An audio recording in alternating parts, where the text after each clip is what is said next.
Gagawa tayo ng no-cook na unicorn cake. Ito po ay isa sa mga birthday cake na pwede mong gawin sa iyong mga anak, mabata man ito or adult. Para sa ating unicorn cake, ang gagamitin ko ay cake sandwich ng inipit. Pinili ko ang assorted na flavor ng inipit para iba-iba yung kulay pag slice natin ng cake.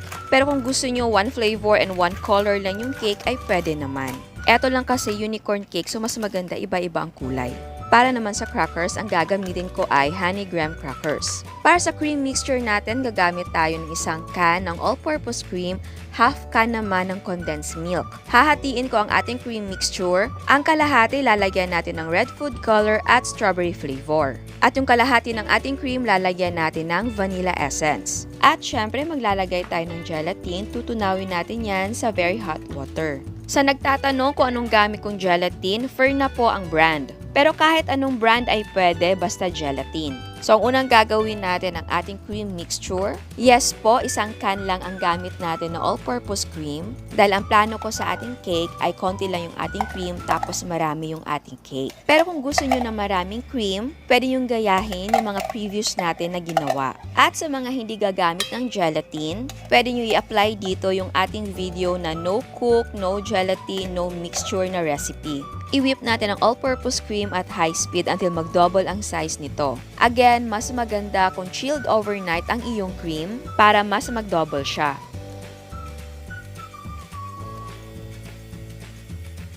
Kapag nag-double na ang size ng ating cream, gradually add a half can of our condensed milk.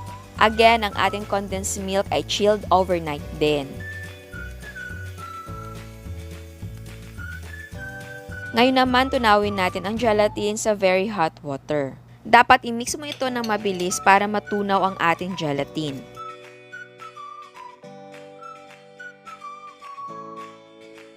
Ayan, eto ng ating gelatin. Kita nyo, wala na mga grano. Tapos, ibuhos natin ng paunti-unti sa ating cream mixture. At tandaan, dapat hindi masyadong mainit ang ating gelatin kapag inilagay mo sa ating cream mixture. Eto na siya, hinati ko yung ating cream mixture dahil lalagyan natin ng kulay at flavor. Itong isa, vanilla essence lang ang ilalagay natin. Ang kalahati naman ay lalagyan natin ng red food color at strawberry flavor. Pero kung gusto nyo na walang kulay, walang flavor ay okay lang din. And again, sa mga first time sa no-cook recipe natin na cake, naglalagay ako ng plastic sa molde para madaling matanggal ang ating cake. Ordinary plastic lang ang gamit ko, pero pwedeng gumamit ng cling wrap, aluminum foil, and parchment paper. Ang molde naman or container ang gamit ko ay yung aking mixing bowl. Pero pwedeng gumamit ng kahit anong container or lalagyan, pwedeng kaldero or bowl. Hanap lang kayo ng shape na babagay. So ayan, mag-assemble na tayo. Maglagay lang tayo ng konting cream mixture sa bottom. Yung pink or yung strawberry cream ang inuna ko inilagay. Sunod naman, maglagay tayo ng first layer ng ating graham crackers. Again, pwedeng gumamit ng kahit anong crackers or biscuit na gusto mo. Ito kasing graham crackers, ito yung ginagamit ko lagi. Kasi neutral lang or hindi overpowering yung lasa. Isunod naman natin ang first layer ng ating mga cakes. So kung napapansin nyo, maliliit ang cake ng inipit. Kaya mas maraming cake ang nagamit ko dito sa ating no-cook na unicorn cake. Actually, nagkulang pa nga ng isa Kaya kumuha ko ng isang cake dun sa aking store-bought na Japanese ube cake. Makikita nyo mamaya. Eto naman ay optional lang dahil meron akong stock kaya maglagay na tayo ng marshmallows. So kung bata talagang kakain ito, they will love the cake. And then patungan natin ng white or vanilla cream mixture natin. Tapos i-repeat lang natin ang steps until ma-reach natin ang top ng ating container.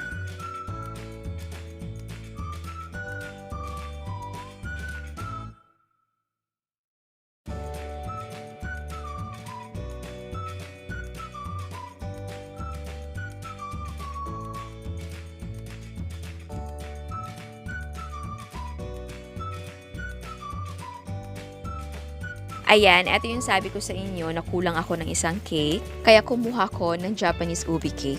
And yes po, meron tayong gagawin na no-cook cake na ang gamit natin ay Japanese ube cake na store-bought. Kaya abangan nyo din yan.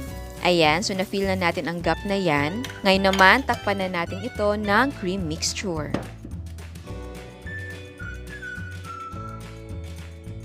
Eto na siya, naging pink na yan dahil hinalo ko yung dalawang kulay ng cream mixture na natitira. So ngayon, ilagay na natin sa freezer for 3 hours pero for me, mas maganda kung overnight lang sa chiller. At kapag naging firm ng ating cake, gawin na natin ang whipped cream na frosting. Kung ayaw nyo ng whipped cream ay pwedeng gumamit ng kahit anong frosting. Eto lang kasi ay pinakamadaling frosting para sa akin. I-whip natin ito sa medium speed until maging stiff.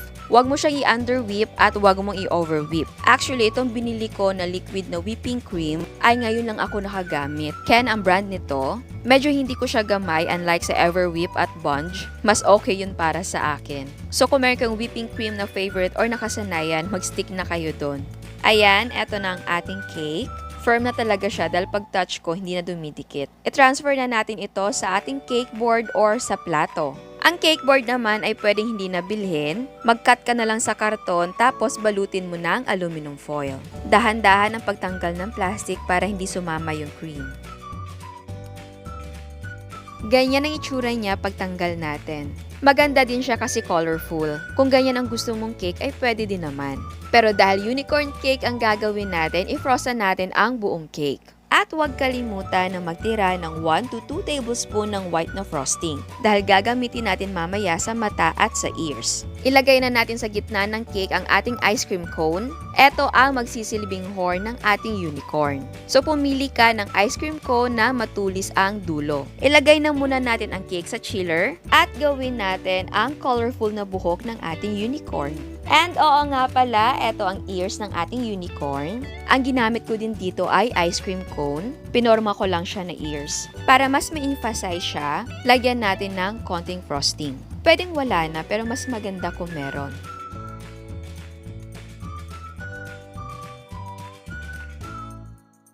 So eto na yung whipped cream na gagawin natin na iba't ibang kulay para sa buhok ng ating unicorn. Eto ay magiging pink na frosting. Actually, pwedeng 1 or 2 colors lang ang gagawin.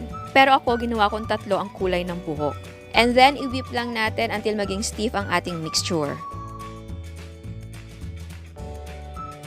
Ito naman ay light blue or sky blue. And yes, pwede po ibang kulay ang gagawin. Kayo na ang bahala sa color combination na gusto nyo. Para sa pangatlo, gagawin ko siyang lavender. Ayan, mag-decorate na tayo. I-pipe na natin siya sa ating cake. Ang gagawin ko lang, ikakalat ko yung frosting. Malalaki yung space na gagawin ko para dyan ko isisingit yung ibang kulay ng frosting. So kayo na ang bahala kung anong pattern ang gusto nyong gawin.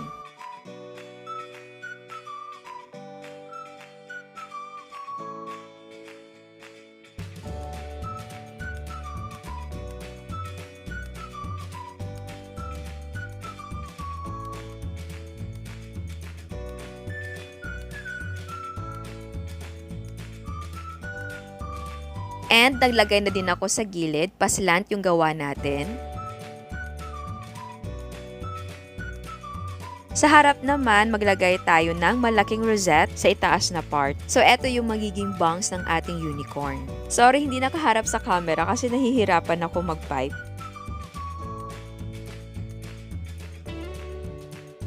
At ikabit na rin natin ang ears ng ating unicorn.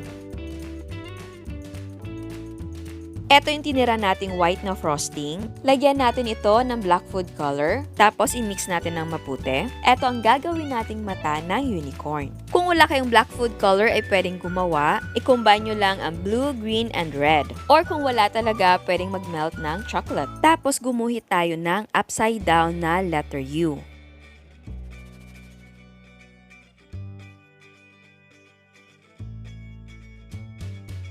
At lagyan natin ng pilik mata.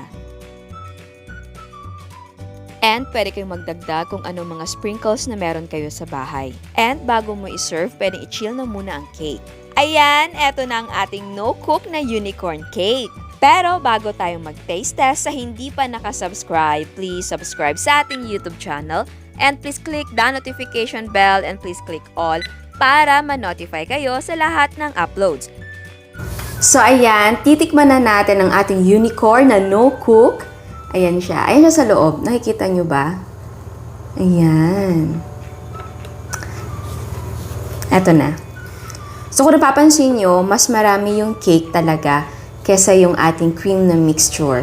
Pero kung gusto nyo na mas marami yung cream, kagaya ng ginawa natin sa mga no-cook na cake natin, ay pwede naman. Damihan nyo lang yung inyong all-purpose cream at condensed milk. Tapos, syempre, bawasan nyo yung cake. So, unahin natin itong nasa top. Ayan. Oops. Pakita ko sa inyo. Ganito yung layer niya. Ayan.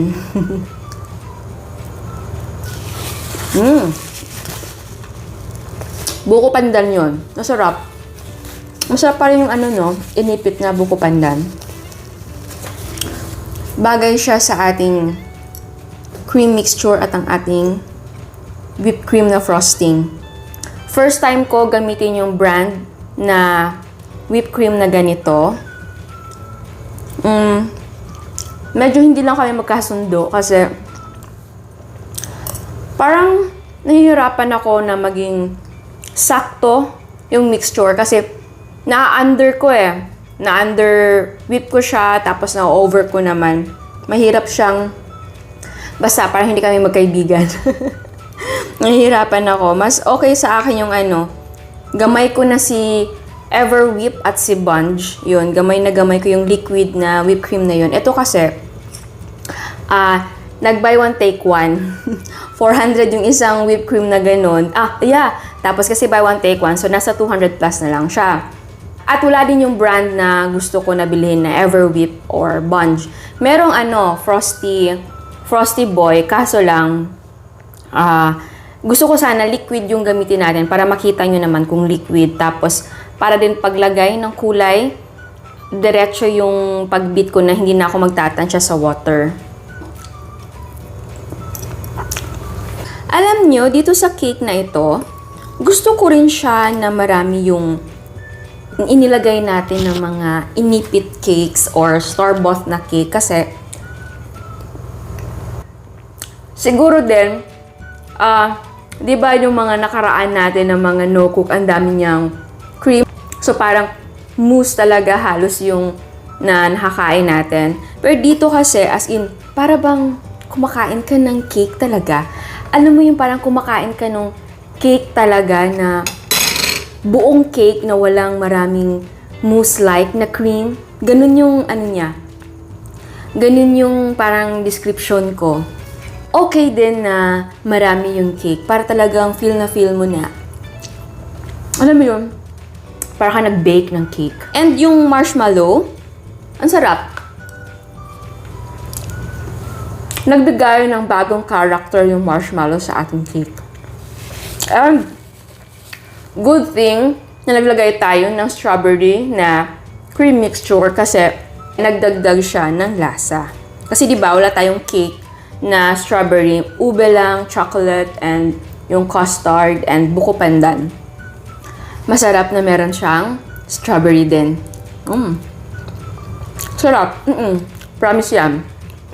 Kung gusto nyo na isa lang na cake na flavor ang ilalagay, okay lang din, walang problema. Pero kung gusto nyo din na dalawa, okay din. 2, 3. Ito nga, 4 ba to? Masarap siya. Gustong-gusto ko kasi yun nga, yung combination niya hindi naman complicated. Kaya, okay lang. Tsaka, masasarap yung cake ng inipit. Ang maganda lang kasi na maraming flavor yung cake na gagamitin. Yung kulay niya, tignan nyo, para siyang, diba? Yung style niya, checkered. Ganda. At kitang-kita nyo na hindi marami yung cream niya. Sa ears pala, kung ayaw nyo na cone yung gamitin, pwede yung marshmallow na malaki na heart. Baliktarin nyo. Or, pwede yung puti na marshmallow na malaki. Tapos, i-cut nyo. So, yun yung magiging ears ng ating unicorn. Uy ha, talaga nagustuhan ko siya. Ito yung Japanese na ube cake. Parang siyang parang siyang may buttery. Excited na ako gumawa ng cake na gamit yung ube natin na store-bought cake. Sarap. Tignan nyo, naubos ko. Kasi gutom na gutom ako dahil wala pa akong dinner. Oo, gabi na ngayon, wala pa akong kain. Tinapos ko to. Kaya naubos ko siya. Sarap. Ito lahat na iwan, ano na to? Mousse-like na cream. Sarap talaga niya. Nagugustuhan nila to. Ipamimigay ko kasi siya after. And oo nga pala, kung tatanungin din ako, ang lasa po ba ng cake ay para talagang yung nabibili sa tindahan? Hindi po.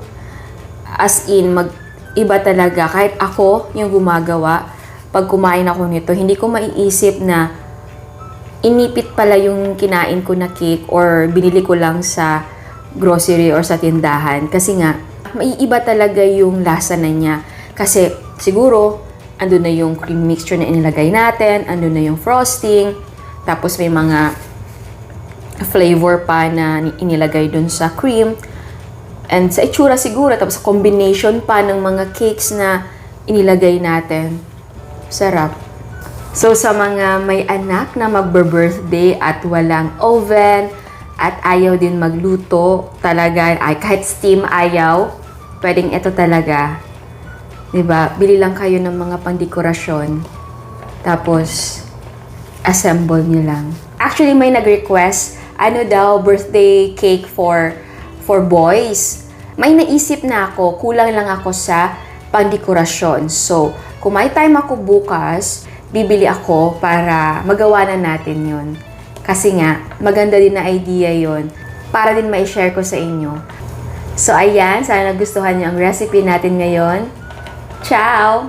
At eto ang mga prices ng ating mga sangkap. Ang total cost ay 296 pesos and 45 cents. Again, ang total cost ay magdidepende kung magkano ang presyo ng sangkap sa inyo. At bago ko magpaalam, may another dose of inspiration. Eto ang lechon belly ni Miss Juliet.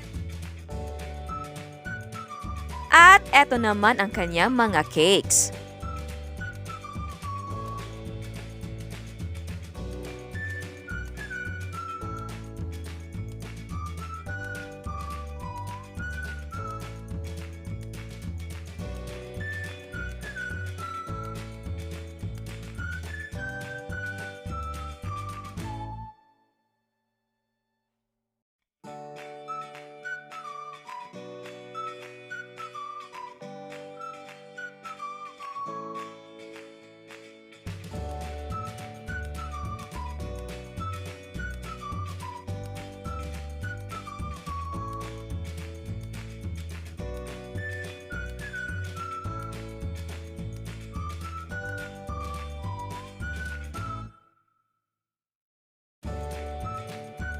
Eto naman ang pizza ni Miss Jennifer. Meron siyang costarons, churros, donuts,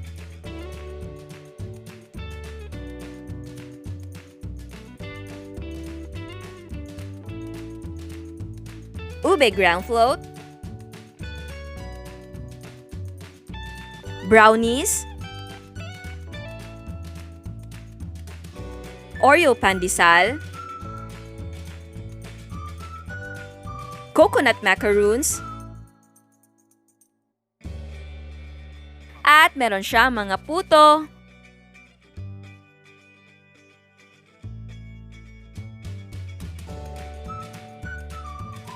eto naman ang banoffee ni Miss Yang.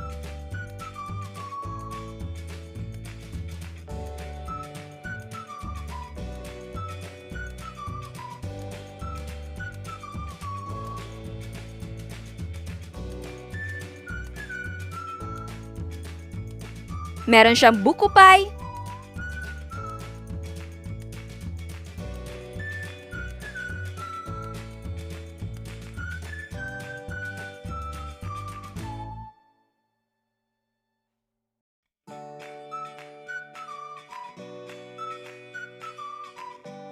at baked sushi. Again, gusto kong magpasalamat sa lahat na nagpapadala ng mga photos nila.